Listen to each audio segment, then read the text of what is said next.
ঠিকঠাক মতো রোগী দেখে না, আইয়ে খালি সবাই রাউন্ড দিয়ে জায়গা। 5 দিন থেকে এখানে ভর্তি, এখন পর্যন্ত কোনো ডাক্তারের কোনো দেখা নাই।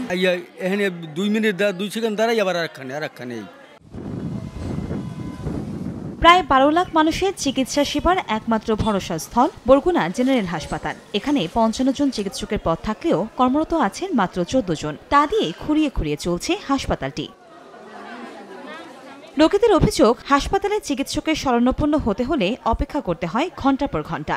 ভর্তি রোগীরা দেখা পান না চিকিৎসকের। একই অবস্থা উপজেলা অন্য স্বাস্থ্য কমপ্লেক্সগুলোতেও। ঠিকঠাক মতো রোগী দেখে না, আইয়ে খালি সবাই রাউন্ড দিয়ে জায়গা। 5 দিন থেকে এখানে ভর্তি, এখন পর্যন্ত কোনো ডাক্তারের কোনো দেখা নাই।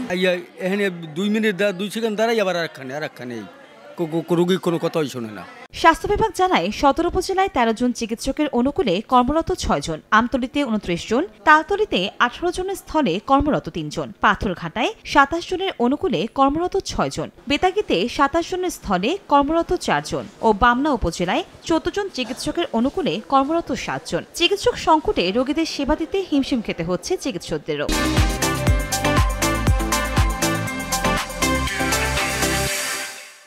চিকিৎসা সেবা দেওয়ার জন্য আমাদের যত সংখ্যক মেডিকেল অফিসার থাকা দরকার তার তুলনায় আমাদের সংখ্যা অনেক কম। উপজেলাতে যেহেতু ডাক্তারের সংকট, অনেক সময় বিভিন্ন উপজেলা থেকে সংযুক্তি দিয়ে কাজ করে হাসপাতালে, এবং যে জন্য হয় যে আসলে দুই দিক ব্যালেন্স করতে চেয়ে দুই দিকই সমস্যা হয়। তবে চিকিৎসক সংকট নিরসনের চেষ্টা চলছে বলে জানান সংশ্লিষ্টরা। ঊর্ধ্বতন কর্তৃপক্ষ বরাবর আমরা চিঠি দিয়েছি, আমাদেরকে আশ্বস্ত করেছেন যে যথাশীঘ্র সম্ভব আমাদের এই চিকিৎসক পদায়ন তারা দিবেন। যে পদে নাই এগুলো সুনির্দিষ্টভাবে উল্লেখ করে মন্ত্রণালয়ে যোগাযোগ করছি, পত্র আদান প্রদান চলছে। আশা করি অতি শীঘ্রই এই সংকট নিরসন হবে। বরগুনার সরকারি স্বাস্থ্য কেন্দ্রগুলোতে গড়ে প্রতিদিন প্রায় 3000 রোগী চিকিৎসা সেবা নিতে আসেন। এছাড়া জেলার স্বাস্থ্য কেন্দ্রগুলোর 480টি শয্যার অনুকূলে গড়ে প্রতিদিন রোগী ভর্তি থাকেন প্রায় 700।